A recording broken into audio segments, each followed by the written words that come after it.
Welcome to the series, The Search for Inner Peace by Dr. Gerald Mann. Dr. Mann is the senior pastor at the Riverbend Church in Austin, Texas. Let's join Dr. Mann for more of The Search for Inner Peace.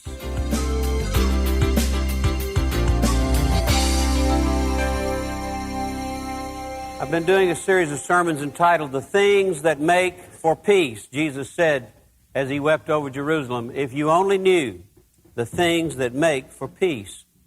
And this has been more of a series of confessions than sermons, because frankly I've been pursuing that inner peace all of my life, and I haven't gotten there yet. And I've been getting a lot of notes from people all over the country telling me how to do it and telling me that they can identify. Today I'm going to talk about one of the things that causes us to be without peace, and that's guilt. How do we feel down here where it counts, the forgiveness of God? How do we experience the forgiveness of God? And I want to read the great prayer of King David after his disgrace, after murder and adultery and exposure. I planned to preach this sermon several weeks ago. I didn't know we would be in a great crisis now with our president. But this was after his disgrace that King David prayed this prayer and found the forgiveness of God. Be merciful to me, O God, because of your loving kindness. Because of your great mercy, wipe away my sins, wash away all of my evil, make me clean. I recognize my sins. I am always conscious of them. They are ever before me. I've sinned against you and you only and done evil in your sight. So you are right to judge me and condemn me.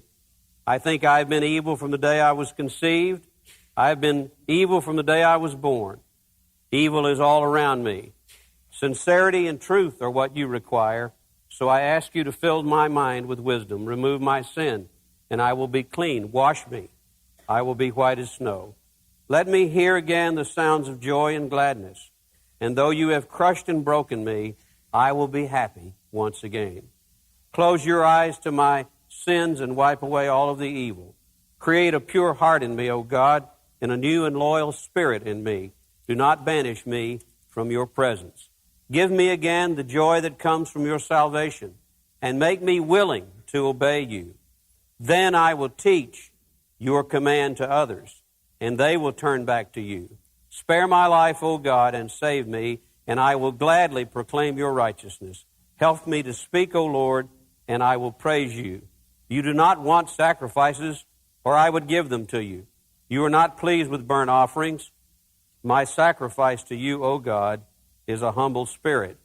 You will not reject a humble and penitent heart. How do we feel forgiveness when we are guilty? I want to read you two letters. One of the benefits of being on television all over the country is that I receive all kinds of interesting mail. I want to read you two letters I received within the last week. I've changed the names to protect the guilty, okay? First one comes from Diane, age 22. Senior honor student at a university, lifelong Christian, beauty contest winner, active churchgoer, virgin, and glad to hear a minister confess that he too is searching for the same kind of peace that I don't have. I have no peace, Dr. Mann, because I'm guilty. I don't know what I'm guilty of. I just have this feeling of being unworthy, like I don't measure up or something. I have this hole in my soul. I need to hear God say, I love you, Diane. I always have, I always will, even though there's not a lot there to love. How can I hear that voice? Second letter comes from Bob, age 78. I am dying with cancer and will soon meet my Maker. On the surface, I appear brave. I am a respected man in church and family and the community. Some would say I'm a saint. But I have carried a dark, dark secret for over 50 years. I sexually molested my only daughter when she was just a child. It only happened one time, but I have never spoken of it to anyone. To make matters worse, she was killed in an accident at the age of 16, and our secret was buried with her. God help me. At times I've even felt relieved because my sin has been covered up. I know I'm going to hell. I deserve it. But I still need mercy. If I could only see my daughter one more time and tell her how sorry I am. If I could only have God's forgiveness. Do you think there's any hope for someone like me?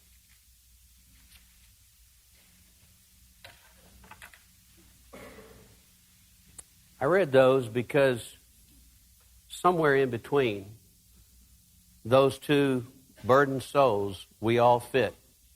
Every one of us, every person watching on television, every one of us carries a big burden of guilt.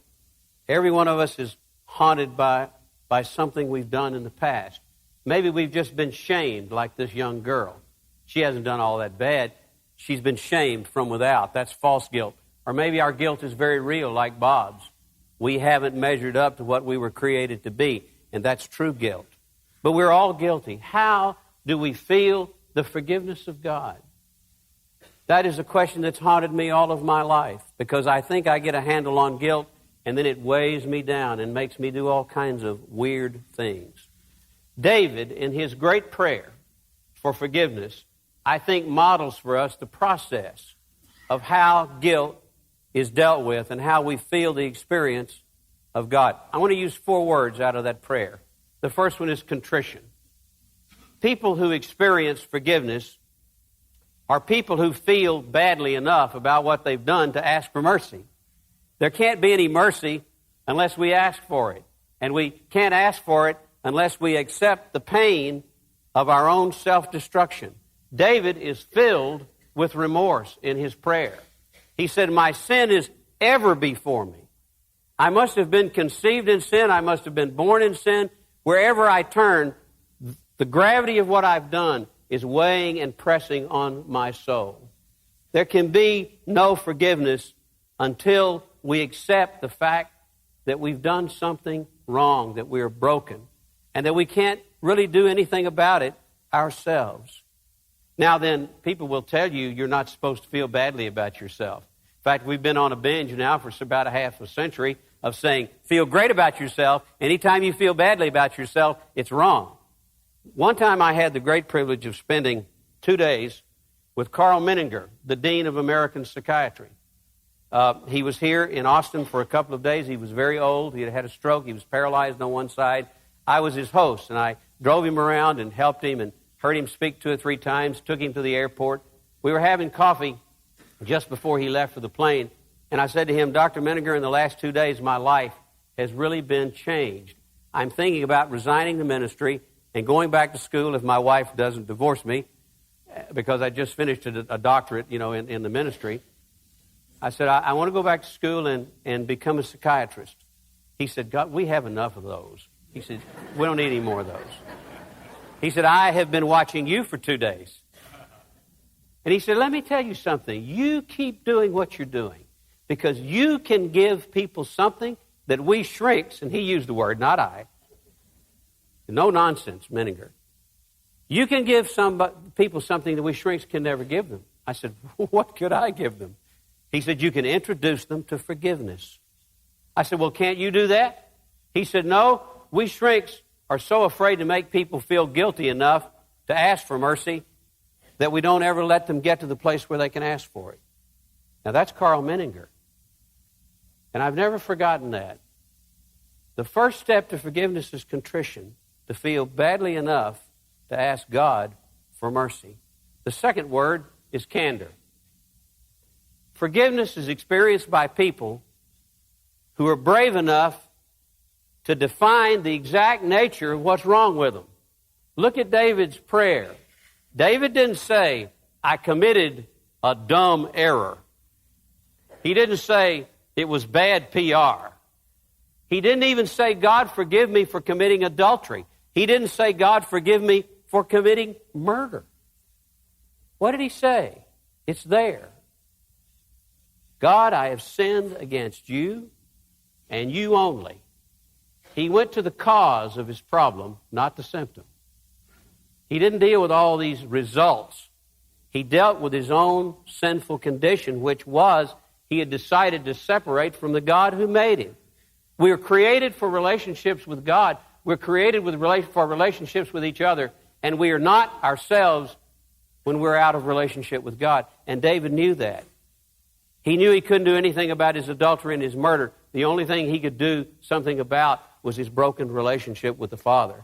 And so he asked God for that. My good friend and mentor, Lofton Hudson, who is now in a care facility in the Dallas-Fort Worth area and watches us on television. I got a lovely note from him the other day. He wrote a lovely book many years ago called Grace is Not a Blue-Eyed Blonde. It's a wonderful little book. And he has a chapter on sin. And he calls it the big sin of little sinners. He says, we all know we're sinners, but we think we're little sinners. We're not big sinners. And he went on to describe how Jesus taught about sin. Jesus never sat down and said, this is what sin is. Jesus gave us little cameo, little short movies, little pictures of sin in action. He told about a farmer who had a bumper crop and said, now I'll sit back and do nothing for the rest of my life. He talked about a man who went up in the temple to pray and he said, oh God, how grateful I am that I am so righteous. Thank you for giving me this righteousness. I'm not like these other people. He said there was a young boy who came to his father and said, look, Dad, you're living too long and I want my stuff right now. I want out of here. I don't care who I'm hurting, what I'm doing. Me, my, I, give me, I, go. And he took off. And out of those stories, says Hudson, there are 3 mammoth sins that emerge that we all have. This is the human condition. One is ingratitude, a denial of our indebtedness. We think what we have, we deserve, and we worked hard for it, and it's ours, and we're going to keep it and clutch it because God wants us to have it because we've been so good. A sense of ingratitude. The second one, he said, is unpotentiality, the refusal to blossom, to grow, to unfold. And he said underlying that is the real problem. And he called it closedness, to be closed to God, not to let God into every area of our lives for fear that we will lose our lives instead of gain it. And so we let him into some places and we call on him when we need him, but we keep God out. And he said that at base is what affects us all. And there's no need for us to point our fingers at other people and moralize. That's why Jesus said, do not judge, because you'll only be judging yourselves. We're all in the same boat. While I'm speaking this is the first Sunday after the scandal of the president. By the time this is on television, who knows where the presidency will be. My heart this morning hurts for America. It hurts for Chelsea Clinton and Hillary and for the president whom I know. And we've got all these moralizers. They've come out of the woodwork. Even Geraldo. He has dubbed it Zippergate. Well, he should know.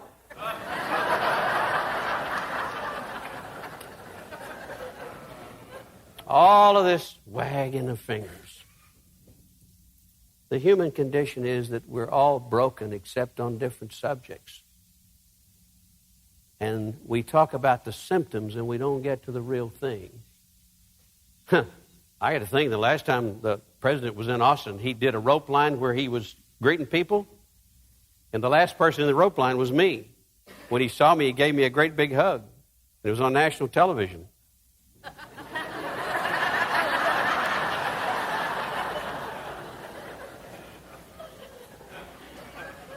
I didn't know I was sinning. A little humor there. But let's get back to the real issue. Candor is the only way to forgiveness. God, I haven't done anything but break my relationship with you, and then that's why life has gone to hell. The third word is conversion. Forgiveness is experienced by people who change their direction, who convert what they're doing to a different way of doing. Conversion means action. Forgiveness happens to people who are changing direction in life. David asks for a whole new way of doing life. Listen to his prayer. God, give me a new heart. The heart was the seat of everything we do. Give me a whole new heart. I don't need a little touch and polish. I need a new heart. He says, give me a new spirit. That's the motivation to do things. He said, give me a new joy. I've forgotten how to enjoy the right things. I'm enjoying all the wrong things. And he said, and this is very interesting, God, give me a willingness to obey you. I haven't been willing to obey. He asked for a whole new way of doing life. Forgiveness comes to those who change the direction that they are going. I read a short biography of John Newton. You know who John Newton was? He wrote the great hymn that we all sing, Amazing Grace. Timeless hymn. Amazing Grace penetrates the soul of anybody who sings it. I heard about Guns N' Roses, the rock group, were in the great stadium, soccer stadium in England, and they had been playing most of the night. And following them was to be the great opera singer, Jessie Norman. And when she walked out on the stage to do her aria, all of the crowd was pretty soaked by then with Guns N' Roses, and they were screaming for Guns N' Roses. And she started out singing quietly, a cappella, with no instrumentation, Amazing Grace. And during the first verse, people were shouting, "Give us Guns N' Roses, give us Guns N' Roses." When she got to the second verse, everything was quiet. When she got to the third verse, a few began to sing along with her. When she got to the last verse, the whole stadium sang. John Newton, who wrote that, was a slave trader. Caused a mutiny on his own ship, threw the captain overboard, some say. Was a slaver trading in human beings. When he was at sea one night, he was in a great storm, and he cried out for God to save him, and God spared the ship, and he became a believer. But he kept trading in slaves. He was sitting in a harbor in Africa with the ship being loaded with slaves when he wrote the great old hymn, "How Sweet the Name of Jesus Sounds." And he was listening to the sounds of whiplashes and human wailing when he wrote it. And he saw no contradiction in what he was doing. But when he got back to England and he met William Wilberforce, he began to realize that if you're going to be forgiven, if you're going to be the recipient of grace, you have to change the way you do your life. And it was then that he wrote the great hymn, and he quit the slave trade and became a minister. How do we experience the forgiveness of God? Contrition. We have to feel bad about our brokenness. Candor. We have to be honest about what's really wrong. We're separated from God. And conversion. We have to change the way we're doing life. And the last word is community.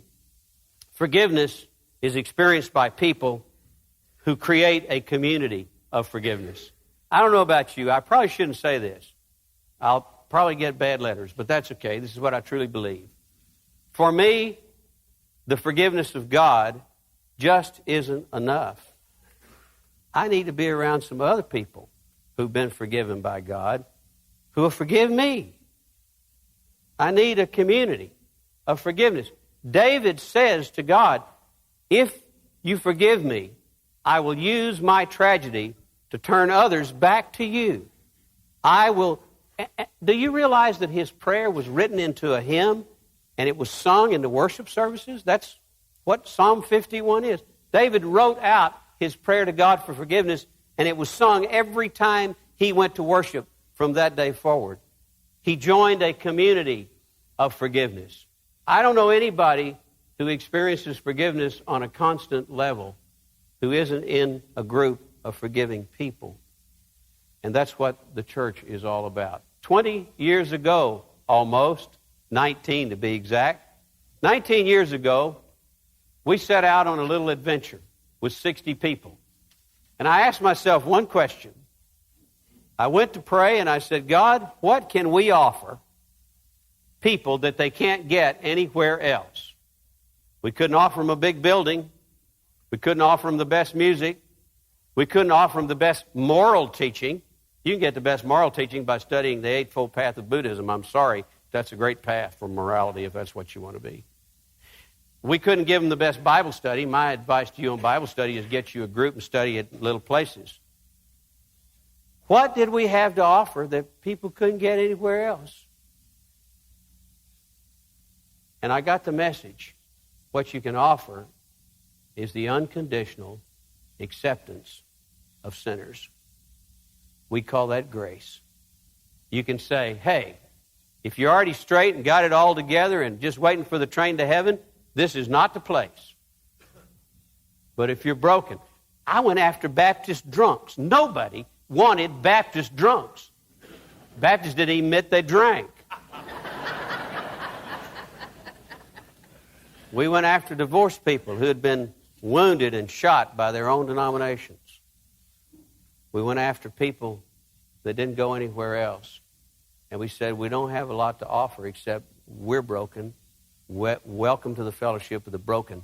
We're not going to come here and celebrate our sins. We're going to come here and celebrate the forgiveness of God. I had no idea that there was the hunger out there for grace, but it was there. And people today ask, what is the secret of Riverbend's growth? And I said, getting people to accept God's acceptance of them. You see, I have a subtle kind of pride. I don't know about you, but I think my sins are so bad God can't just forgive them. No, God, you can't just forgive mine. Mine are special. I mean, I've got to be the number one sinner. I'm not going to let you forgive me. I'm going to wallow in it. We can turn any good thing into something bad. God help us.